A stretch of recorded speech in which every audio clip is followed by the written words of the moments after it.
this nonsense. The state's going to control everything, folks. It's going to control all the method of production, the means of distribution. And then it will dissolve itself, leaving an anarchist society. Oh, what pure beneficence. Oh, it's so wonderful. This is how imbecilic people sound. This is how really imbecilic they sound, folks. You know? Again, I think people should really record themselves, right? They should record themselves and then play themselves back so that they can hear how ridiculous and nonsensical they actually sound when they speak, or what their ideas are. Speak your ideas aloud, then play them back to yourself so you could hear how ridiculous some of the ideas that people speak actually sound. That this is what socialists believe. That's what they actually believe will happen.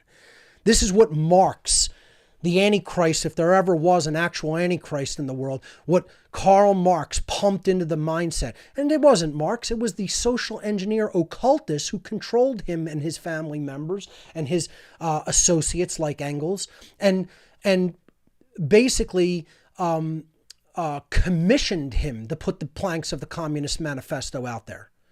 You know, Marx was a puppet. Okay, he wasn't even somebody with this type of mentality. You know, it was like La Vey, in the same sense that La Vey concretized the satanic mentality and put it out in the Satanic Bible.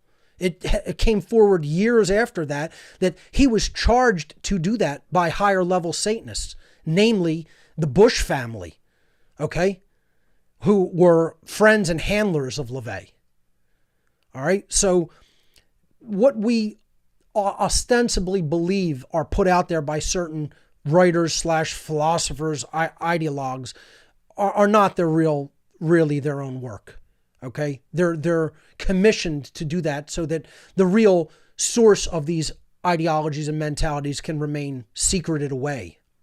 Okay, so anyway, we have to understand what we're talking about when we're talking about a socialist attitude of entitlement. This is where it comes from, because it comes from the belief that, oh, the state should provide everything for everyone. And therefore, hey, you know, how dare you, go against that mentality by saying, you want me to do something and it costs me money and resources and time and effort and energy? Even if I'm taking you up on your offer, Oh, I have to make demands on you, even though you offered the thing, to do it my way. And as free and little resources as I have to put into it, I'll just go back to this, folks. I'll do it when I get to the Europeans, okay? Let's just move forward. Invariably, unwaveringly, socialism always descends into communism or a form of it. Okay, and it can descend into nationalistic fascism as well. It is possible. Okay, or it can descend into a variant, a twisted inbred variant of the two, where you have certain aspects of the society acting fascistic or corporatist, and then other aspects acting completely communist / socialist. But in general, the social engineers of the world have decided that communism through socialism, arriving at communism through socialism is the most effective means, because it is largely done culturally and over a long swath of time, compared to a nationalistic fascism form of totalitarianism, which is often done as quickly as possible, often through military coups and conquering other nations militaristically through military invasion. This is seen as not preferable to the long march through the cultural institutions that a socialist / communist regime would choose, because it is done almost imperceptibly. And then people wake up in a totalitarian society, not even understanding how they got there, often accomplished over multiple generations. But people like Stalin said, I only need one generation to, have the future generations for hundreds of years. And, the generation that has been gotten in our culture is Generation Y, otherwise known as the millennials. Okay. And when I mean gotten, I mean they are hardcore got. Okay? To put it in street lingo, they are got. Okay? And they don't even know how gotten they are.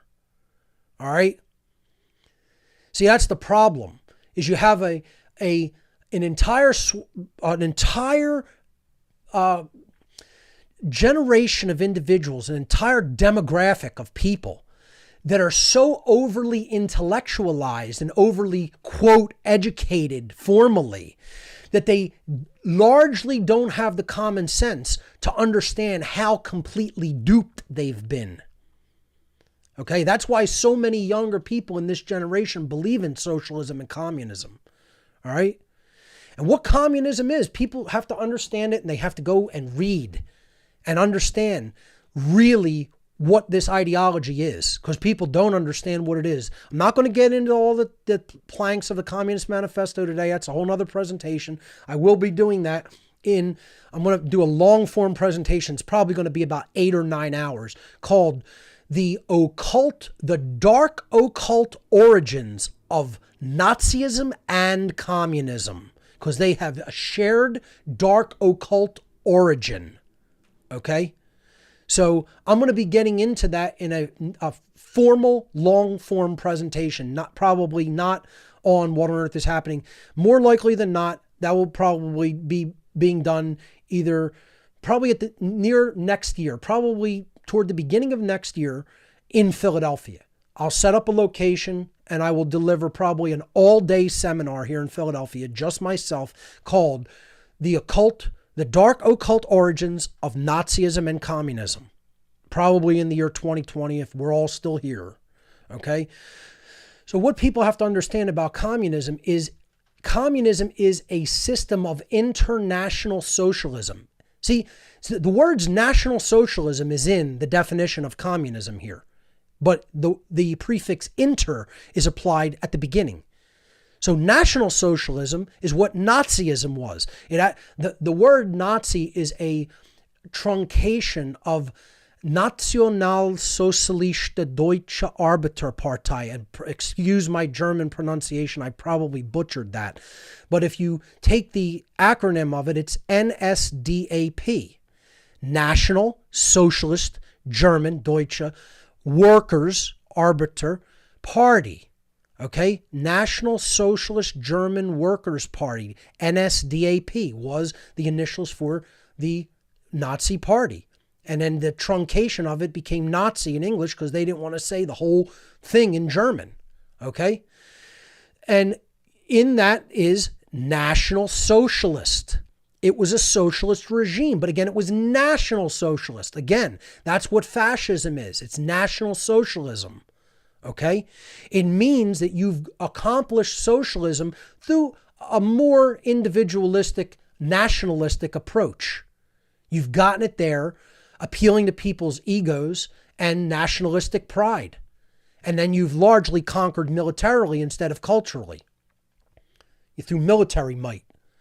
Those are the mechanisms of National Socialism, folks. Just read about it historically, which most people won't pick up basic history books and read about it. Okay?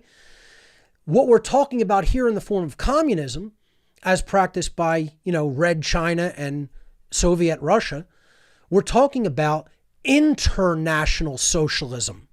That's the only difference between communism and Nazism. One does it through nationalism, one does it through internationalism. Okay? So this is international socialism. It means instead of putting people on a nationalistic path, you are putting them on a common world path, the common goal, common purpose to a world system. Okay? And that's why this is favored by the people who talk about they want a new world order. The new world order is international socialism. And that's communism. All right. That's why they want us to go to the gap in between going straight to communism.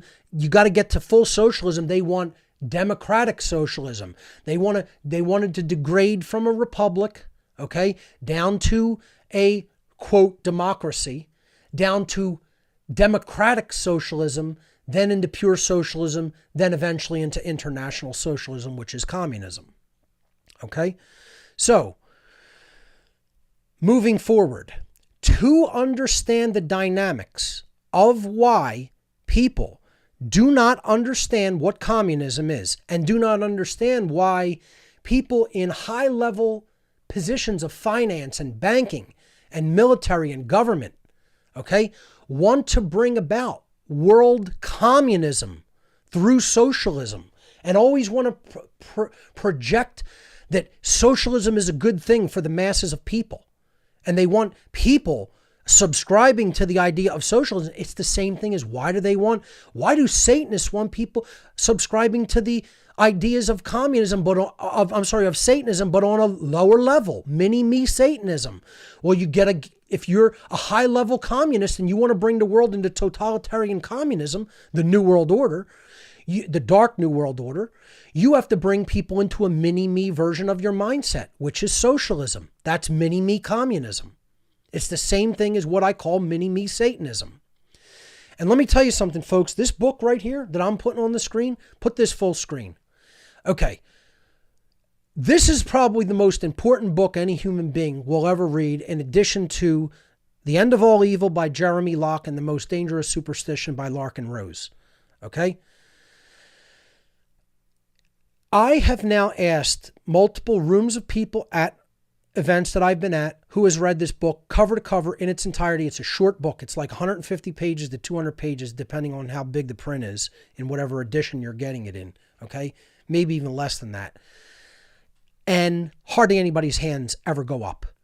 In my personal life, I ask people, how many people do I know have read this book cover to cover? I might know 3 or 4 people personally as individuals that have read this book cover to cover. I'm telling my whole listening audience, my whole viewing audience right now, this is the most essential book right now that anybody could read at this point in human history. This is it. None Dare Call It Conspiracy by Gary Allen. I will link to a PDF copy of the book in this podcast. Download it, put it on your damn reading device, whatever it happens to be, whether it's a smartphone, a tablet, whatever the hell you want to read on, okay? And read this book cover to cover. Anybody who wants to claim that they're awake and has not read this book, you're asleep. I don't care what else you know. You don't know what's going on in the world if you haven't read this book. Somebody at a high position of government writing about it from the inside, from his own knowledge from the inside. Just like I'm telling you about Satanism because I was on the inside and came out of it, this person's telling you about what's going on inside high-level positions of government because he was on the inside. It's not prophecy, folks. It's a game plan. Okay? All right? People want to say it's conspiracy. No, it's called a game plan of internal collusion between high-ranking members of politics, banking, military, industry, etc. that is operating in the very real world that you don't have to apply the moniker of conspiracy to understand that it's happening. And he called it None Dare Call Conspiracy because it most certainly is an organized conspiracy. And he was trying to explain to people why do these people want to bring it in through socialism? Because this is what people don't understand. They think they're trying to help you by bringing socialism in. Nothing could be further from the truth. These people aren't interested in helping you. They're interested in controlling you, in enslaving you.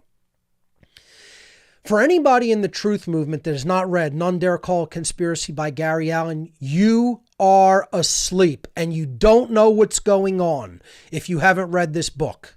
I don't know how much more harshly I can say it. Those who haven't read the book None Dare Call Conspiracy are not awakened to the political machinations of what are really going on in the world.